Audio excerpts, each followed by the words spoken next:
back to my channel.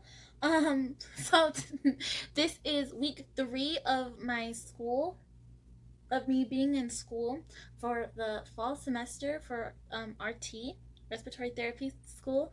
Um, Today I actually wanted to, talk to you guys because I took my first quiz. I wanted to show you how I studied for the quiz one and how I got to prepare for our exam.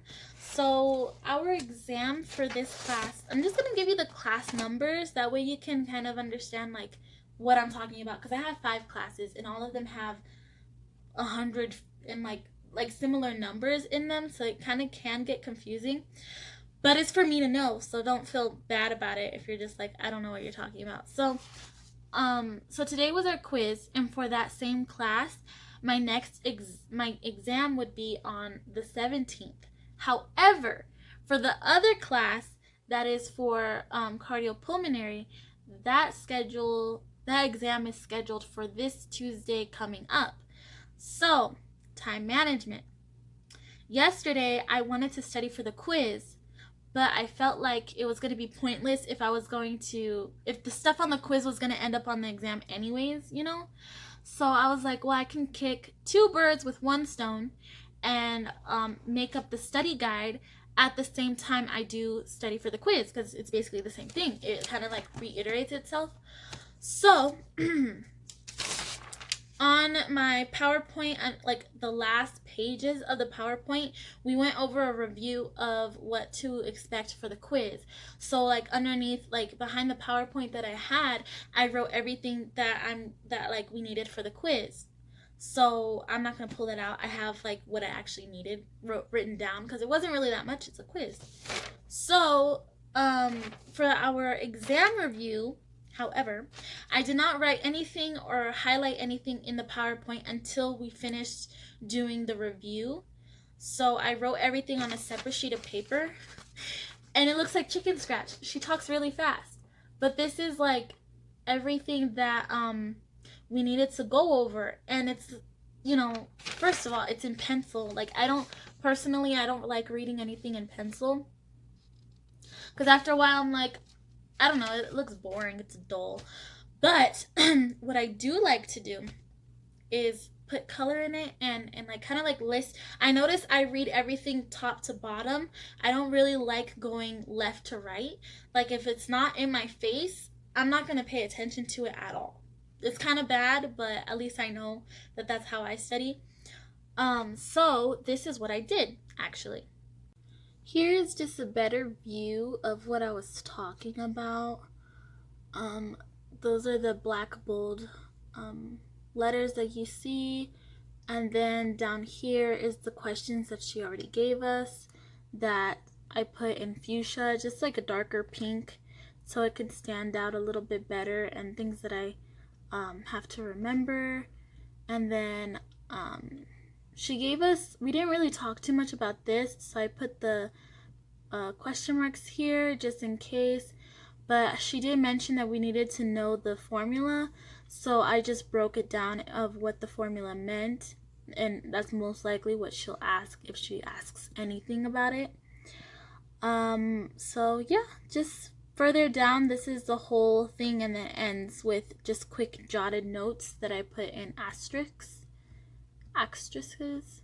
and yeah, that, and hopefully that will help. But as far as the as far as the quiz goes, I did everything that I needed before I started doing the study guide for the exam. So I wrote down everything I needed for the quiz like this, and then for the study, and then also like this. I accidentally added extra information, so I had to wipe that out, and then I needed to put this there this morning because I didn't know that we needed this, right? So I saved it to do in the morning because, like I said, it's the same thing as that. So why would I waste time just studying this when I could have been doing that and doing both? So, but then in the morning, I shrunk everything into like simpler words, and so I rewrote it. So there goes muscle memory again. I rewrote it, And it was, I mean, of course, maybe there's a faster way to memorize these things or to like know these things. Honestly, this is like the 5th time I had to teach myself all of these laws, because for some reason I always get the concepts, like I know what they do, but for some reason I forget and they just go out of my head, so I always have to remember it the same way. And then there's these ones that I had to learn. But like I said, there was like 2 things wasn't on the test, and the one thing that wasn't supposed to be on the test was on the test. So, you know, so like now we kind of just go with the flow in a way.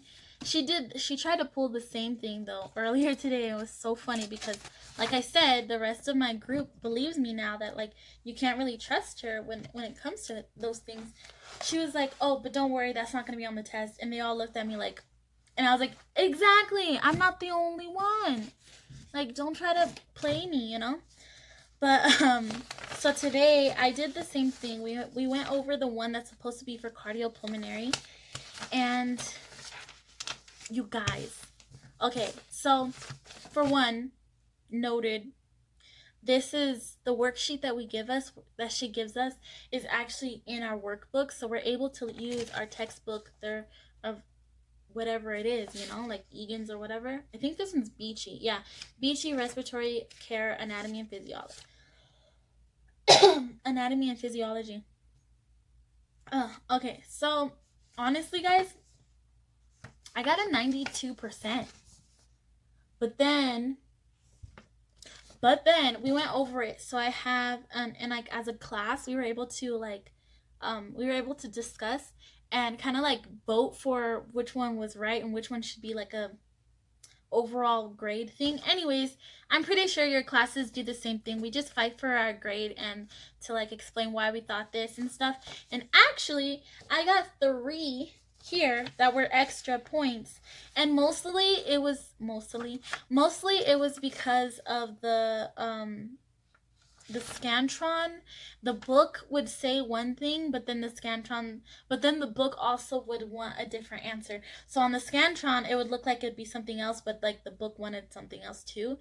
And it was like, my teacher was like, "I don't want that on there." And she was just like, "If I do put it on the test, it's going to be for something, that like, if she puts it on the test, she's going to correct it, basically. So we have to know the correct answer either way."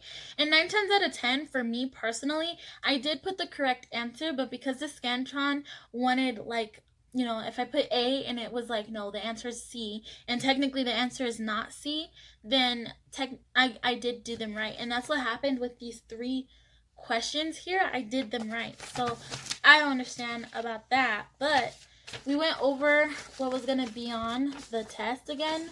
So I'm going to try and show you guys, or just like in my next video or something, show how I did these from scratch, you know. And then so you guys saw the finished product today, and I'll show you guys how to do it from scratch again, or like later after this video. So I hope you guys enjoyed my little spiel, I guess, about my teacher being fake, but you know, it's fine. I'm sure it happens to everyone. And thank you for your feedbacks and all your commentaries and likes and subscriptions. I really appreciate you guys.